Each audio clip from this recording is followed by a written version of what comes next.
Hello students, we are dealing with the second unit, that is the art of assembly language programming.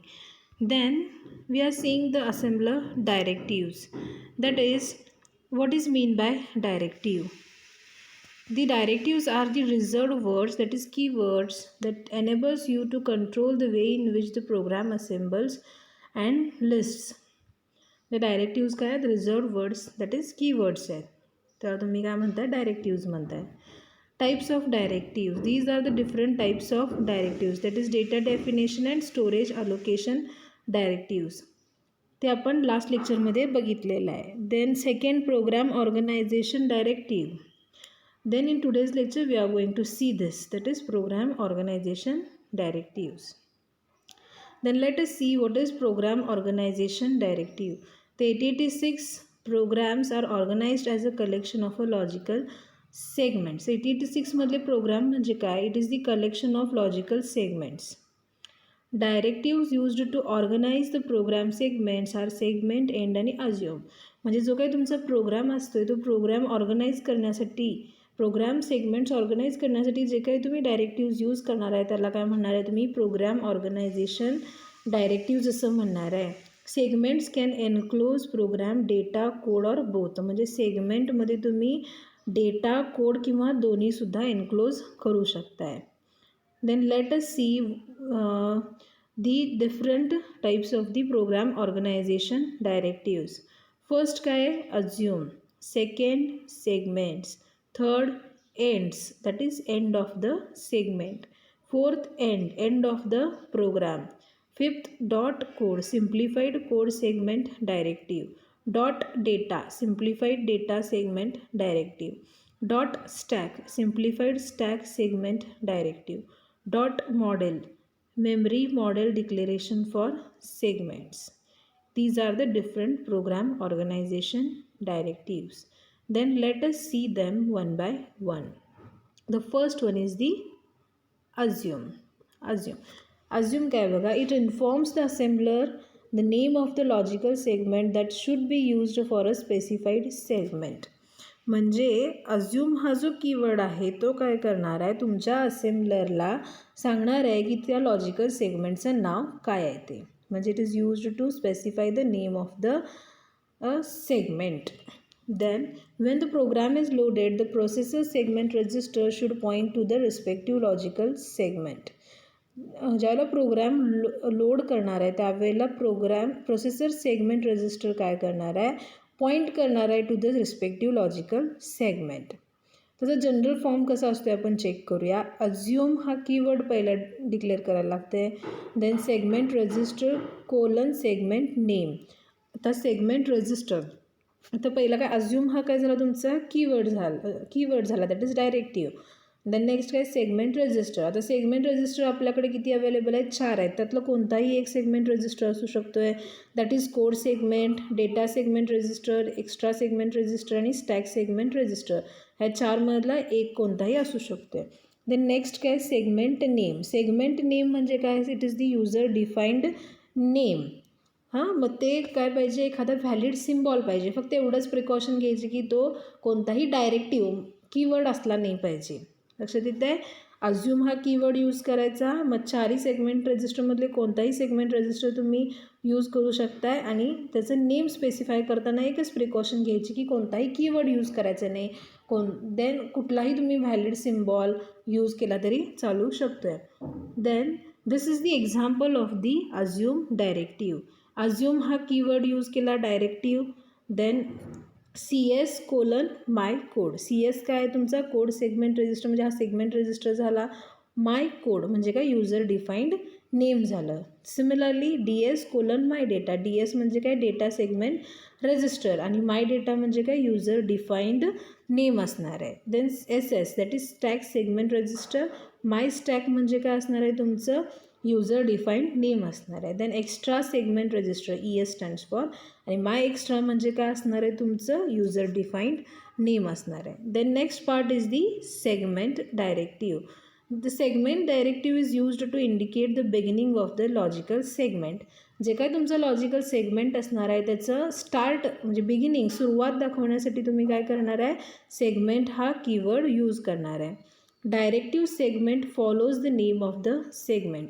जे काय तुमचं segment हा directive आहे तर कशाला फॉलो करणार आहे, सेगमेंटच्या नेमला. जर तुम्ही जनरल फॉर्मॅट चेक केला तर कसं आहे, segment name then segment keyword असं आहे. म्हणजे सेगमेंट हा जो कीवर्ड आहे that follows the segment name. The directive segment and the ends must be enclosed the segment data code extra or stack of a programme. म्हणजे जे काही तुमचे सेगमेंट आणि एंड्स हे जे दोन डायरेक्टिव्ज आहेत ते डायरेक्टिव्ज ज्यामध्ये आपण जो काही तुमचा सेगमेंटचा डेटा कोड जे काही स्टॅक ऑफ द प्रोग्राम जे काही इन्फॉर्मेशन असणार आहे ती तुम्ही काय केली पाहिजे, एनक्लोज केली पाहिजे विदिन दिस टू डायरेक्टिव्ज. देन हा जनरल फॉर्मॅट आहे that is segment name, segment in bracket word or a public. Segment name तुम्ही काय करणार आहे, त्या सेगमेंटला नाव इथं देणार आहे. देन सेगमेंट हा कीवर्ड. देन ते काय टाईप स्पेसिफायर्स आहेत वर्ड आणि पब्लिक. जर वर्ड हा तुम्ही जर टाईप स्पेसिफायर यूज केला then the segment has to be located at the next available address. म्हणजे तुमचा जो काही सेगमेंट असणार आहे तो नेक्स्ट अवेलेबल ॲड्रेसला तुम्हाला लोकेट करायला लागणार आहे. अदरवाईज काय करणार आहे तुम्ही, तो नेक्स्ट पॅरेग्राफला काय तुम्ही करणार आहे, पॅरेग्राफ नेक्स्ट अवेलेबल पॅरेग्राफला तुम्ही तो सेगमेंट काय करणार आहे, लोकेट करणार आहे. आणि त्यामुळे काय होणार आहे, it may waste up to 15 bytes of the memory. आणि जे पब्लिक जर केला तर पब्लिक काय इंडिकेट करते, the given segment have the same name. Then example of the segment.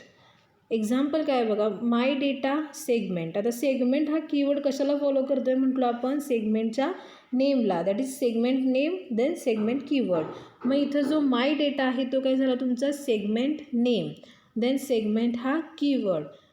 आणि लास्टला काय चेक करा, माय डेटा हा तुमचा केला सेगमेंटचं नेम आणि एंड्स हा काय झाला कीवर्ड झाला. ह्या दोघांच्यामध्ये जे काही तुमचा प्रोग्राम दॅट इज कोड काय असणार आहे, डेटा काय असणार आहे, ते सगळे इन्फॉर्मेशन त्या दोघांच्यामध्ये काय केली आहे इथं एनक्लोज केली आहे. लक्षात येतं आहे. सेगमेंटचं एक्झाम्पल, माय डेटा हा काय झाला name of the segment, segment हा कीवर्ड. देन माय डेटा हा सेगमेंटचा नेम झाला, एंड्स हे सेगमेंटचं एंड दाखवणारं कीवर्ड झालं. आणि त्या दोघांच्यामध्ये आपण काय केलं आहे, सगळा प्रोग्राम डेटा जो काय असेल तो तुम्ही काय केला आहे त्याच्यामध्ये एनक्लोज केला आहे. Then the next is the ends that is end of the segment. हा काय इन्फॉर्म करणार आहे, it informs the assembler that this is the end of the segment. म्हणजे हा तुमच्या सेगमेंटचा एंड आहे हे असेंबलरला कोण सांगणार आहे, दॅट इज एंड्स कीवर्ड सांगणार आहे. मग जे काय डायरेक्टिव्ह सेगमेंट आणि एंड आहेत त्याच्यामध्ये आपण काय करतो आहे, जे काय तुमचा प्रोग्राम डेटा जो काय असेल तो काय करतो आहे, एनक्लोज करतो आहे. Then general form of the ends directive is the segment name and then ends keyword. म्हणजे सेगमेंटचं नाव पहिलं आणि त्याच्यानंतर त्याला फॉलो काय करणार आहे, एंड्स हा कीवर्ड फॉलो करणार आहे. Then next example of the ends. एंड्सचं एक्झाम्पल बघा, मग असंच एक्झाम्पल घेऊया आपण. दॅट इज माय डेटा काय झाला नेम ऑफ द सेगमेंट, सेगमेंटचं बिगिनिंग दाखवणार कोण आहे, सेगमेंट हा कीवर्ड. म्हणजे इथं काय झालं आहे, beginning of the segment. Then next काय, जे काय तुमचं प्रोग्राम म्हणजेच काय कोड जे डेटा जो काय आहे तो मध्ये प्लेस केला आहे. आणि लास्टला काय आहे, माय डेटा हे काय झालं तुमचं प्रोग्रामचं ना म्हणजे सेगमेंटचा नेम झालं. आणि एंड्स हा काय झाला कीवर्ड झाला that indicates what, this is the end of the segment. Then the next is the end. End काय आहे, एंड ऑफ द प्रोग्राम. तिथे एंड्स होतं ENDS, end stand for what, end of the segment. END end stand for what, end of the programme. मग हे कशासाठी use करतो आहे आपण बघा, it is use to inform the assembler this is the end of the programme. त्याचा general format कसं आहे, एंड हा कीवर्ड आहे आणि ब्रॅकेटमध्ये स्टार्ट ॲड्रेस आहे.